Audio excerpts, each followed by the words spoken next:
ایک اور واقعہ یاد آ گیا، میہ فارقین شام کا شہر تھا اور اس کا قلعہ تھا پہاڑ پر. 1 سال صحابہ اس کا محاصرہ کر کے پڑے رہے، خالد بن ولید جیسے فتح نہیں ہو سکا.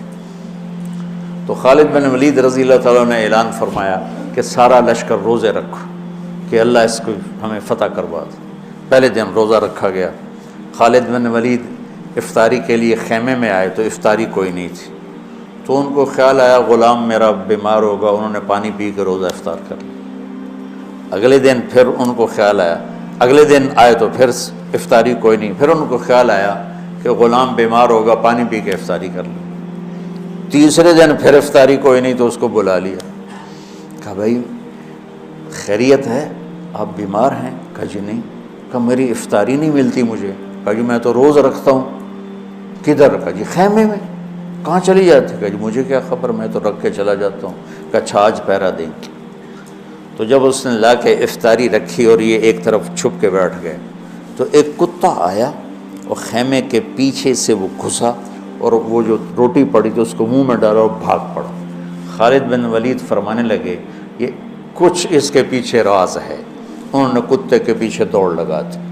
اب کتا آگے آگے، خالد بن ولید پیچھے پیچھے. تو وہ کتا ایک ندی سی تھوڑے تھوڑے پانی والی ندی میں گھسا، وہ بھی گھسے. آگے ایک چھوٹا سا سوراخ تھا، اس میں گھس گیا.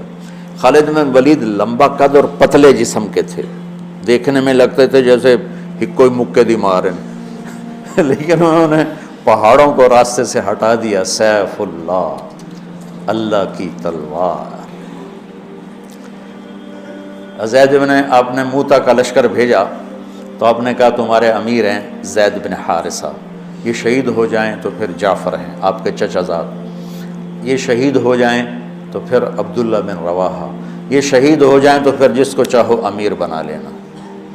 تو خالد بن ولید رضی اللہ تعالیٰ عنہ کی پہلی جنگ تھی یہ موتا. اسلام لائے اور یہ جنگ پیش آ گئی، صلح حدیبیہ کے بعد کی بات ہے. تو یہ موتا اردن میں ہے، میں وہاں 2-3 دفعہ گیا ہوں، 2 دفعہ گیا ہوں. زید بن حارثہ شہید ہو گئے تو جعفر تیار کیوں کہتے ہیں ان کو؟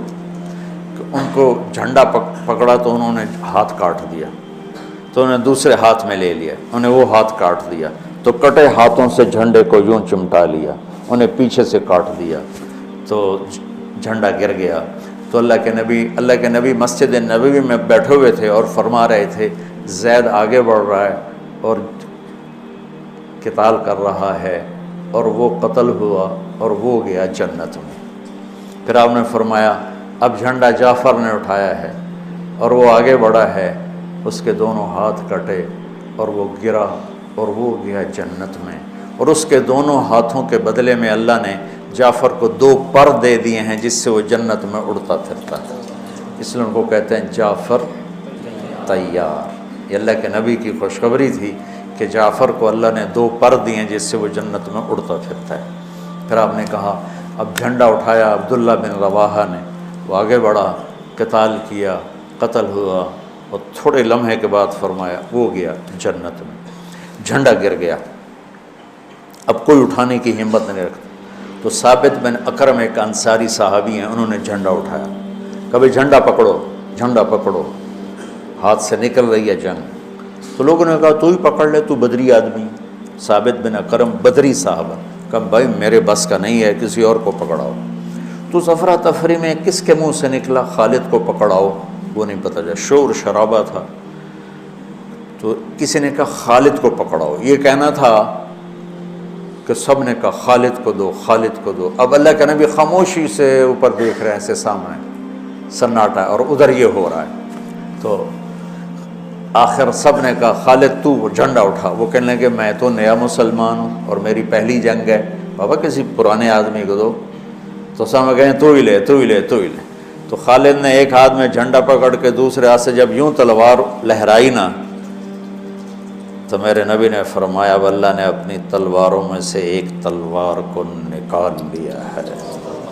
سیف اللہ، سیف اللہ. اس دن آپ کے ہاتھ سے 9 تلواریں ٹوٹیں لڑتے لڑتے. پھر اللہ نے ان کے ہاتھوں فتح نصیب فرمائی۔ 3000 کے لشکر نے 1,00,000 پہ غلبہ پایا۔ پانی پڑھو۔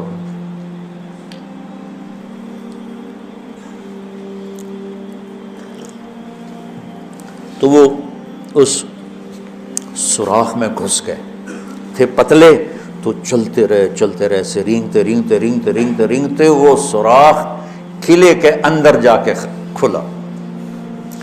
اللہ نے روزے کی برکت سے ایک کتے کے ذریعے سے راستہ دکھا دیا۔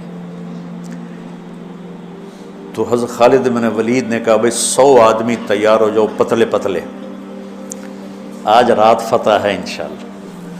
تو ان کو لے کے گھسے، صرف 88 اندر جا سکے، 12 ذرا تھوڑے سے ہیوی تھے وہ نہیں گھس سکے، تو 88 آدمیوں کو لے کر وہ اس سوراخ میں سے رینگتے ہوئے قلعے میں داخل ہوئے اور جا کے حملہ کیا، اور اللہ نے دروازہ کھول دیا، اللہ نے فتح نصیب فرمائی۔